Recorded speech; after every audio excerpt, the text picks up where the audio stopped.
ফেলে হবে। তারপরে এই যে কলেজের একটা জায়গা, মানে আপনি এরকম একটা জায়গাতে বসে আপনি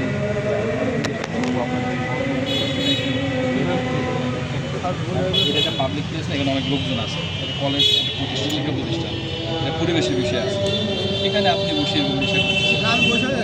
তাহলে এটা কি আপনার কাছে কেন? এরকম না যে আপনার বাসা থেকে এখানে নিয়মিতভাবেই আসলে এগুলো চলছে। গত 2 দিন আগেও কিন্তু এখানে মাদক ধরা পড়ছে। হ্যাঁ, আমি ধরছি 2 দিন আগে আমি ধরছি।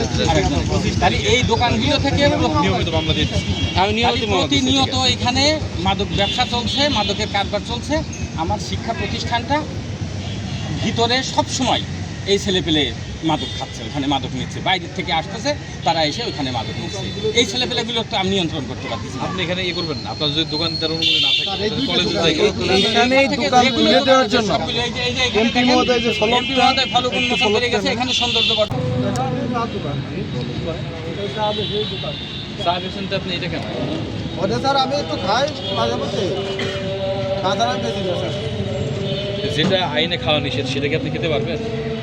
স্যার দেখেন আমার কাছে বেশি নাকি অল্প একটু আমি খাই, স্বীকার করতেছি স্যার। বিষ অল্প খেলেও যাক, 1 কেজি খেলেও যাক, বিষ খেলে তো মানুষ মারা যাবে, তাই না? যেটা সরকার আইন করছে, মাদক দ্রব্য নিয়ন্ত্রণ আইন 2018, সে আইন অনুযায়ী আপনি গাঁজা খেলে সাক্ষ্য নিচ্ছেন, সব সাক্ষ্য নিচ্ছি।